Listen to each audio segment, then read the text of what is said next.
मैं non elastic collision समझा रहा था और non elastic collision of identical body समझा दिया था और non elastic collision of a particular ball with earth or a particular ball with a massive wall, वह चीज समझा दी थी. अब now my next article is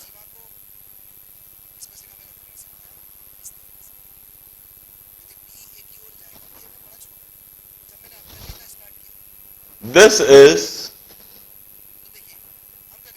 a horizontal ground, smooth horizontal ground और इस पर हमने कोई पर्टिकुलर पार्टिकल v0 वेलोसिटी से प्रोजेक्ट करा at some angle theta.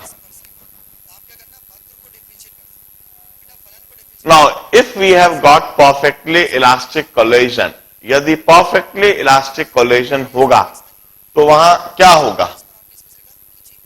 The motion of ball or the motion of that particle would be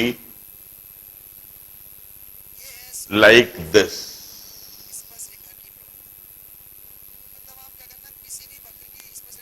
This would be the motion of particle. यह range R0 इस ball की range यदि R0 है तो पहली बार टकराने के पहले भी R0 ट्रेवल करेगी, दूसरी बार टकराने के बाद भी R0 और इस तरह से हमेशा वह हॉरिजॉन्टल डायरेक्शन में R0 डिस्टेंस ट्रेवल करते हुए वह इंफिनिटी तक ट्रेवल करती चली जाएगी. This would be the situation if we have elastic collision. If perfectly elastic collision.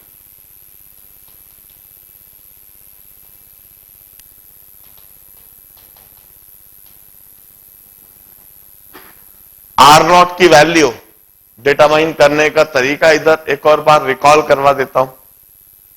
हम वेलोसिटी को दो डायरेक्शन में रिजॉल्व कर देते हैं, वर्टिकल और हॉरिजॉन्टल. वी यूज्ड टू से horizontal component of velocity is v0 cos theta और यह हमेशा कांस्टेंट रहती है. This is horizontal component of velocity and vertical component of velocity is v0 sin theta. फिर हम रेंज R0 निकालने के लिए जो कंसेप्ट अप्लाई करते हैं that is during this time the displacement of particle along vertical is 0. The displacement of particle along y-axis is 0. यहां से यहां तक particle initially v0 sin theta से फेंकी गई थी वर्टिकल डायरेक्शन में और y-axis के along उसका डिस्प्लेसमेंट 0 हो गया. We apply this equation, the second equation of motion. हम इस इक्वेशन को अप्लाई करते हैं. Sy is equal to uyt plus half ayt square. हम कहते हैं displacement along y axis is 0. uy की जगह पर हम लिख देते हैं v0 sin theta into t plus half ay की जगह minus g into t square. हम इस तरह से इक्वेशन अप्लाई करते हैं. This equation would give me the two values of time when displacement of particle along y axis is 0. किस तरह से दो वैल्यूज मिलेंगी मुझे?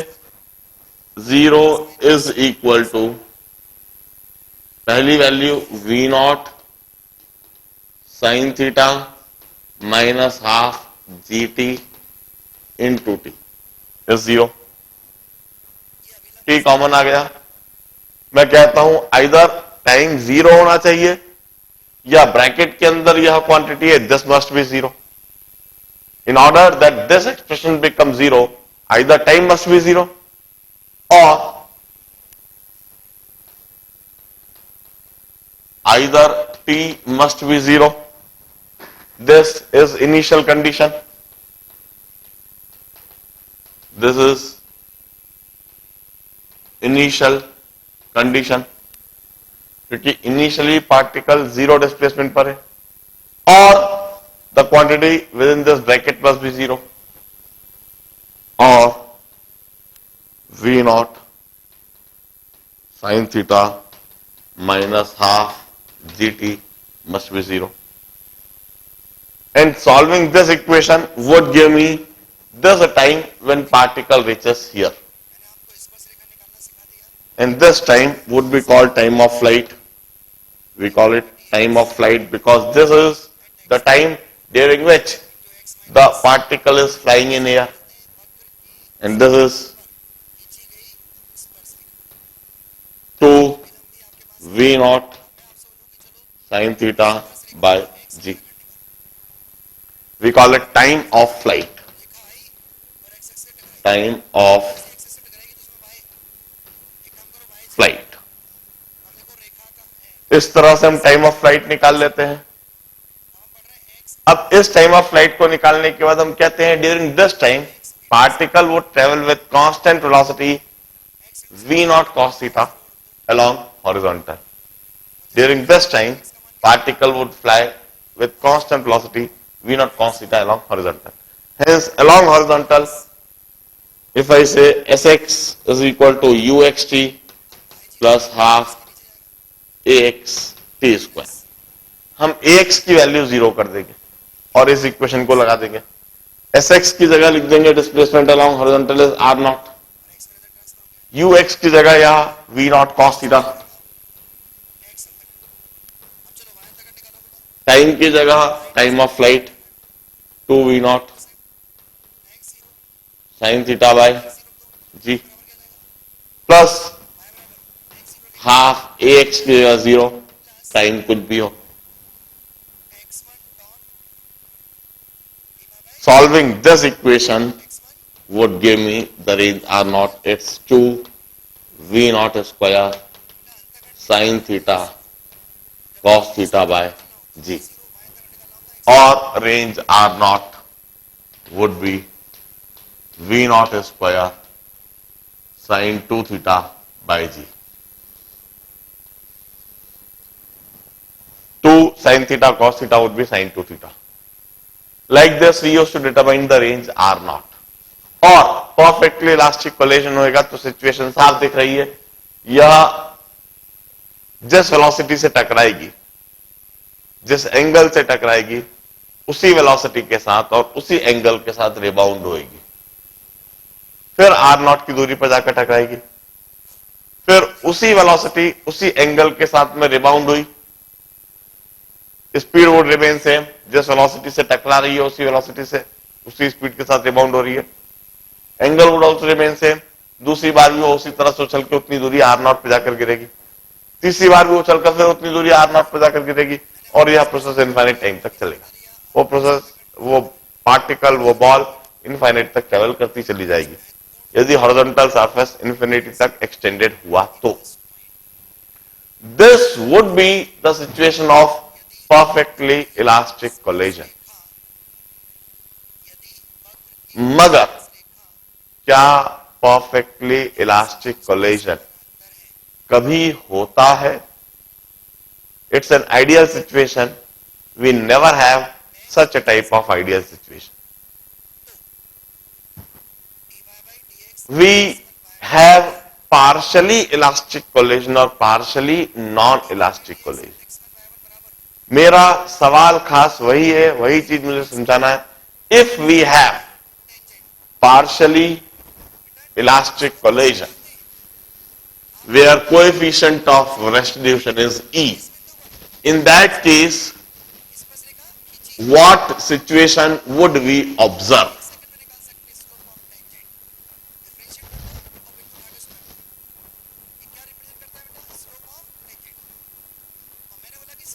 If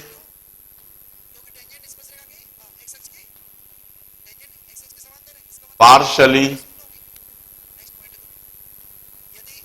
elastic collision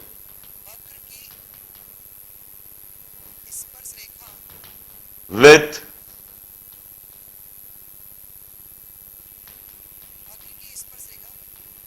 coefficient of restitution is equal to E.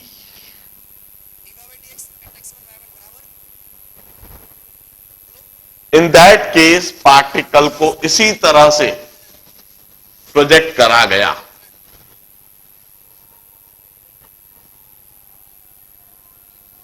Particle को इसी तरह से प्रोजेक्ट करा गया, कुछ v0 वेलोसिटी से फेंका गया और वही थीटा एंगल के साथ में। टकराने से पहले डेफिनेटली पार्टिकल की वेलोसिटी बिल्कुल वैसी ही होगी जैसी इलास्टिक कोलिजन में हमने देखी रेंज r0 के साथ।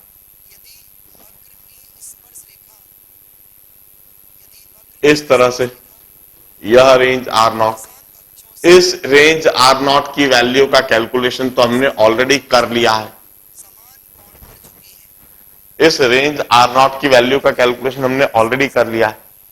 यह कैलकुलेशन हम ऐसा कैसे इधर भी लिखेंगे, मगर पहली बार टकराने के बाद पार्शली इलास्टिक कोलिजन होने की वजह से, कोएफिशिएंट ऑफ रेस्टिट्यूशन E होने की वजह से अब यह पार्टिकल उतनी ही स्पीड के साथ रिबाउंड नहीं होगा, उतने ही एंगल के साथ रिबाउंड नहीं होगा। टकराने के बाद इसकी स्पीड कम हो जाएगी, एंगल भी कम हो जाएगा और उसकी वजह से इसका रेंज R1 भी कम हो जाएगा। दूसरी बात थोड़ा और कम होगा, तीसरी बार थोड़ा और कम होगा और इस तरह से यह चौथी बार, पांचवी, छठी and so on. This is range R2 after rebounding for second time. This is R3 after rebounding for third time. This is R4 and this is R5.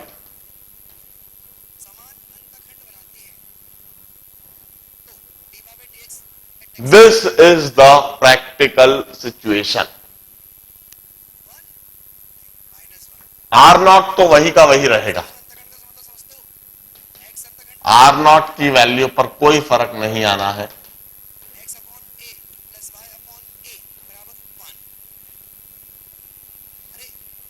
क्योंकि R0 is the range before first collision, उसमें पहला collision तो हुआ ही नहीं। अब जो मेरा आपसे सवाल है, that is, can you tell me what would be R1, expression for R1, what would be the expression for R2,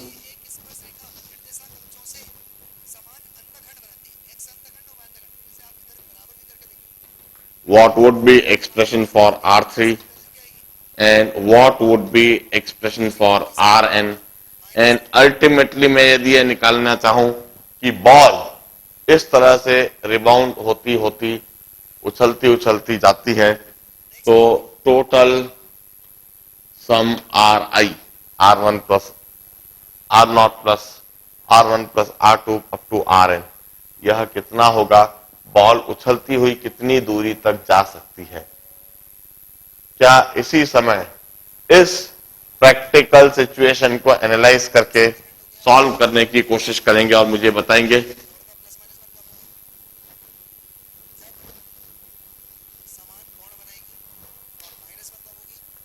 मैंने आर नॉट डिटरमाइन करने का तरीका भी बताया है, किस तरह से सिचुएशन को कैलकुलेट करा जाता है यह बताया है।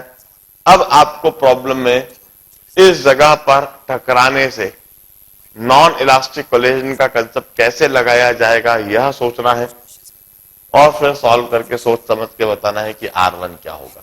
यदि आपने R1 के लिए सॉल्व कर दिया तो ऑटोमेटिकली आप R2 के लिए लिख दोगे और R3 के लिए लिख दोगे, Rn के लिए लिख दोगे। फिर आपको summation of all this R0 plus R1 plus R2 वह चीज सॉल्व करके टोटल रेंज उछलती उछलती वो कितनी दूरी तक जाएगी, यह प्रॉब्लम को इसी समय सोच समझकर सॉल्व करके बताऊं। मैं 3 से 4 मिनट का समय दूंगा, फिर समझाना चालू कर दूंगा। Now, I'll explain you this situation. In fact, this situation is termed as oblique collision. Oblique collision means वहां पर हेड ऑन कोलिजन नहीं हो रहा है, सीधा सीधा पार्टिकल अप्रोच नहीं कर रहा है सरफेस की तरफ, एंगल से अप्रोच कर रहा है। अब यह पार्टिकल जिसको V0 वेलोसिटी से आपने थ्रो करा है किसी एंगल थीटा से, यह पार्टिकल जब इधर टकराएगा तो टकराते समय इसकी वेलोसिटी V0 ही रहेगी और इसका हॉरिजॉन्टल के साथ एंगल थीटा ही रहेगा।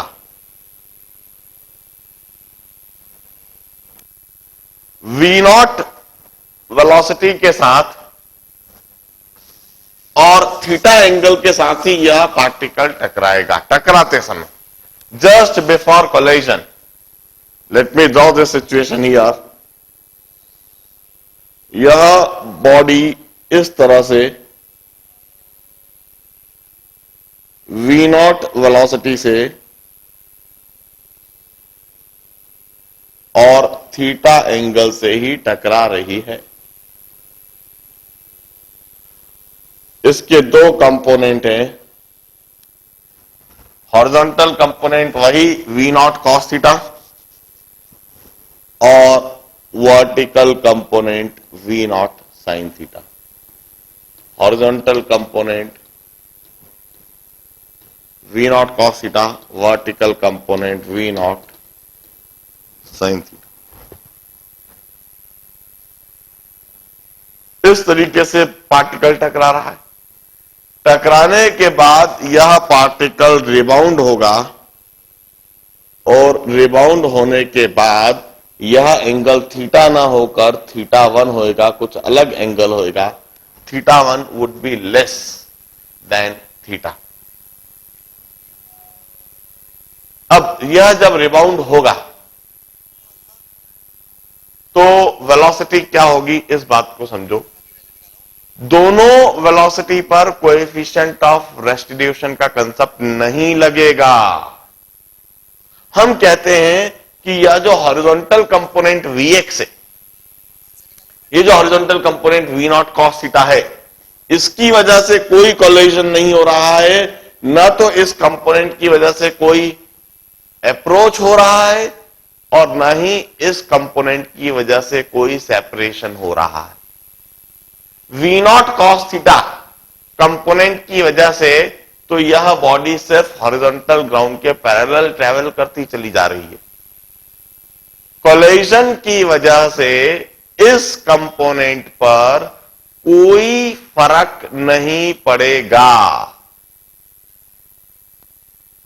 हॉरिजॉन्टल ग्राउंड से टकराने के बाद भी यह Vx तो उतना का उतना ही रहेगा, V0 cos थीटा ही रहेगा।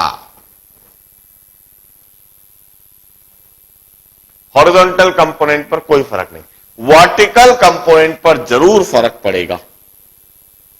वर्टिकल कंपोनेंट को मैं Vy1 लिख देता हूं। वर्टिकल कंपोनेंट कम हो जाएगा Vy1 पहली बार टकराने से, क्योंकि वर्टिकल कंपोनेंट की वजह से वहां पर कुछ ना कुछ अप्रोच भी हो रहा है और कुछ ना कुछ सेपरेशन भी हो रहा है। वर्टिकल कंपोनेंट में कोएफिशिएंट ऑफ रेस्टिट्यूशन का कंसेप्ट लगाया जाएगा। Coefficient of restitution is velocity of separation after collision upon velocity of approach before collision. E is velocity of approach before collision is v naught sin theta, and velocity of separation after collision is vy1.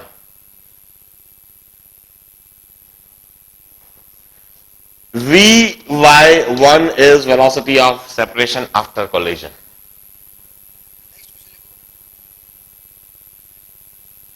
इस velocity से particle दूसरी body से दूर जा रहा है, horizontal surface तो rest पर है, और वेलोसिटी ऑफ अप्रोच कितना हो गया, v नॉट साइन थीटा।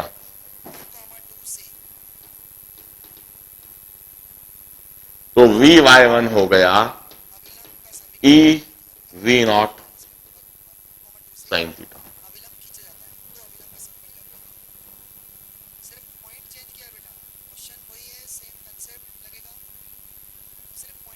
जरा समझिए, टकराते समय हॉरिजॉन्टल डायरेक्शन में जो v naught cos theta velocity थी, टकराने के बाद यह हॉरिजॉन्टल डायरेक्शन में velocity vx v not sine theta, इस पर कोई फर्क नहीं पड़ा, इस पर कोई फर्क नहीं पड़ा, क्योंकि इस कंपोनेंट की वजह से ना तो कोई अप्रोच है ना ही कोई सेपरेशन है। इस कंपोनेंट की वजह से तो बॉडी सिर्फ हॉरिजॉन्टल डायरेक्शन में ट्रेवल कर रही है, पैरेलल ट्रेवल कर रही है। इस कंपोनेंट की वजह से बॉडी टकरा ही नहीं रही, तो यह कंपोनेंट पर टकराने से कोई फर्क भी नहीं पड़ रहा है। फर्क कौन से कंपोनेंट पर पड़ना है, वर्टिकल कंपोनेंट। वर्टिकल कंपोनेंट की वजह से बॉडी का अप्रोच है, और वर्टिकल कंपोनेंट की वजह से ही बॉडी का सेपरेशन है। टकराने के बाद बॉडी किस वेलोसिटी से सेपरेट हो रही है, vy1। टकराने से पहले बॉडी किस वेलोसिटी से अप्रोच कर रही है, v not sine theta. Coefficient of restitution is velocity of separation after collision upon velocity of approach before collision. vy1 पर फर्क आ गया, लिख दिया हमने। vx ऐसा का ऐसा ही रहा, vx1 is vx, that is v naught cos theta. अब वही कंपोनेंट, वही फंडा लगा दे, टाइम ऑफ फ्लाइट निकाल दे सेकेंड इक्वेशन अप्लाई करके, s y equal to u y t plus half a y t square. S y की जगह 0, यू वाई की जगह e we not sine theta into t minus half g t square. एक तो time 0 आ जाएगा जो कि इस समय पर इनिशियल कंडीशन डिनोट करता है, दूसरा टाइम ऑफ फ्लाइट आ जाएगा E we not 2 E V not sine theta by g, यह टाइम ऑफ फ्लाइट आ गया। रेंज R1 के लिए Vx into time of flight half x T square, term तो 0 हो जाएगा। तो रेंज R1 मैं लिख देता हूं v naught cos theta into 2 E V not sine theta upon g. Range R1 is E V naught square 2 E V naught square into sin theta cos theta upon G. Or this is range R1 is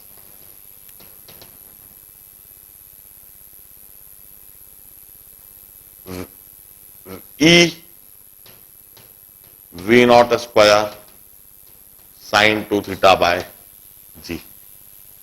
Or range R1 comes out to be E R naught.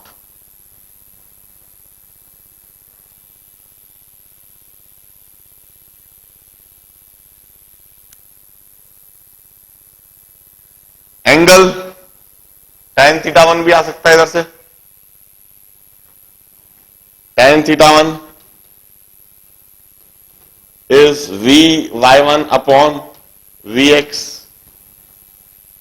This is E V naught sin theta by V naught cos theta, or tan theta 1 would be E tan theta. V naught cancelled.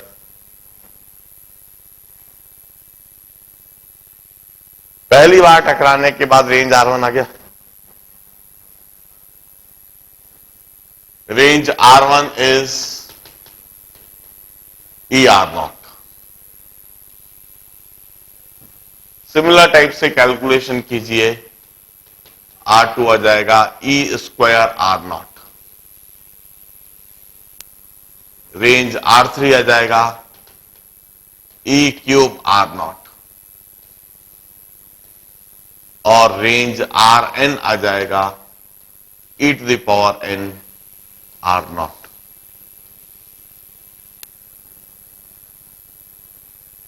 Now, in order to get the total range, यह body इस तरह से rebound होती होती कितनी दूर तक जाएगी, कितनी दूर तक वह उछलती हुई जाएगी.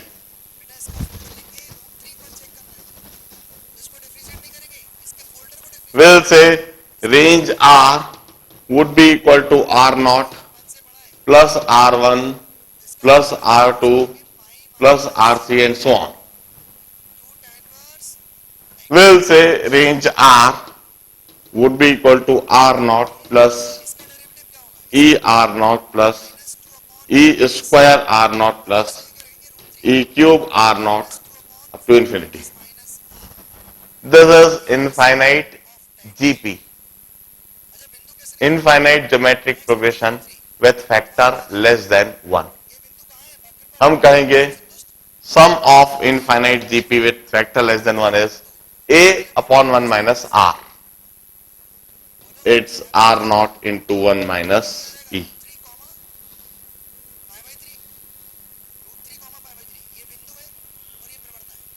E is lying between 0 and 1. इतनी दूरी तक वह बॉल उछलती उछलती जाएगी.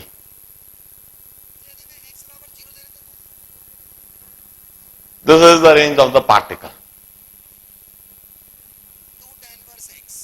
Observe this problem.